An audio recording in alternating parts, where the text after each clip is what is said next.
Hey my friends, this is Ravina Jain and Manish Kumar Jain here. It's an absolute pleasure and honor to share with you the opening message of the 7 days handwriting analysis boot camp.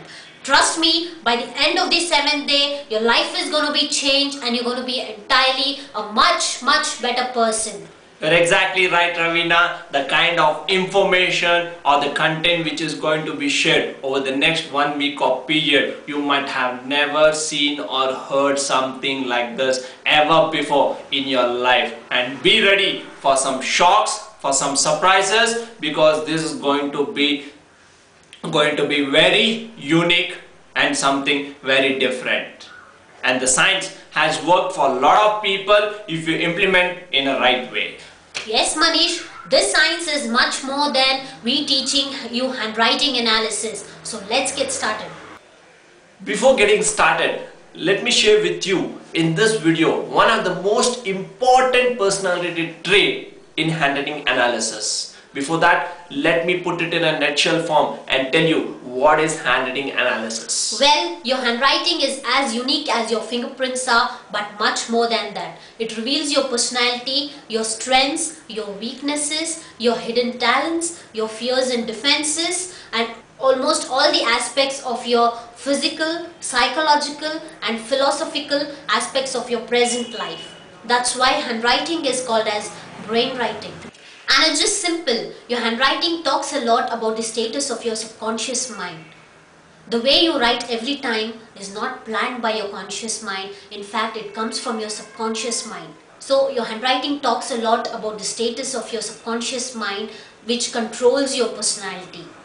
Now, you might have a question in your mind that your handwriting changes all the time. When you are in a good mood, you write neatly, and when you are in a bad mood, you just scribble. Now believe me, the strokes with which you write in your handwriting does not change unless and until a drastic change has taken place in a person's life. And the first and the easiest thing for a layman to see in the handwriting is the general slant.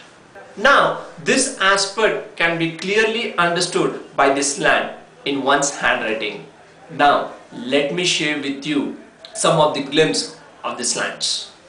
So friends, let's talk on some of these slants. There are various types of slants. Let me share with you the sum of its type. Now if you see on the screen, in the writing sample, the arrows pointing out there is a leftward slant.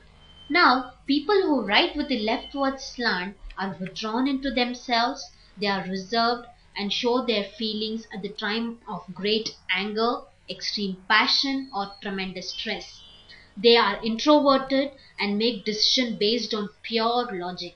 They don't feel the need, to express their emotions because they feel expressing their emotions is simply a waste of time. Many people do not understand them. They really have a hard time relating to emotions. It is difficult for anyone, to really know how they feel. They enjoy being and working all alone. Working with their hands is a pleasure for these people. Their basic nature is to look out for themselves, although they can feel emotions as deeply as anyone else. At first time, if anyone angers them, they probably will not say anything to that person at that time. However, when the emotional bucket is filled up, then they will boom, cloud up rain all over them. Once the threshold level is crossed, they can blow things up and not feel sorry about it later on. They think totally with judgment, first considering every situation by the effect it will have on them. These people need space and time alone. They will be much more effective if given a job alone rather than being surrounded by people. So if anybody do possess this slant, I recommend to change and become more outgoing. Now you must be thinking, why should I do this? This is because keeping too many things to yourself can bottle up emotions and increase stress level. Trust me, this can be done with the help of graphotherapy. So now let's move on to the next one, that is the rightward slant. Now you can see on the screen the writing sample there, the arrows to the right. This is known as the rightward slant. Now People with the rightward slant are moderately outgoing, their emotions are stirred by sympathy and heart-rending stories.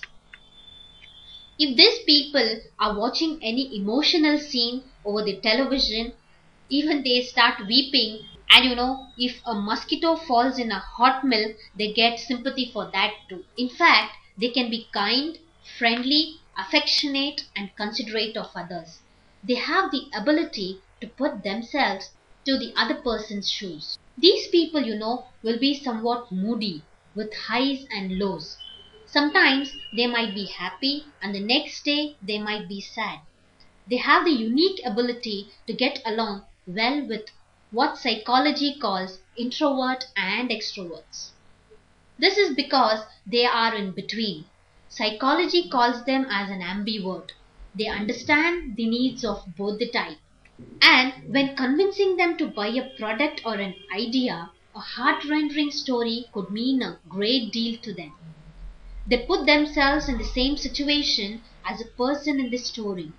Yet they will not buy anything that seems overly impractical or logical. They are very expressive people and listen to their heart only. And as I said they are very expressive and listen only to their heart. Let me share an example with you. If anybody comes crying to these people asking for money, these people, they might not ask any logical question. Immediately, they might take out and give to the person who is in need of it. It's not required for him to explain the logic behind when is he going to give back or which date he is going to give back and all. Welcome back my friends. I hope you enjoyed today's boot camp, and in tomorrow's boot camp you will be discovering one of the awesome trait in handwriting analysis, and trust me, most of the people possess this trait, and you will be discovering this wonderful and awesome trait in tomorrow's boot camp. See you tomorrow. Take care. Bye bye.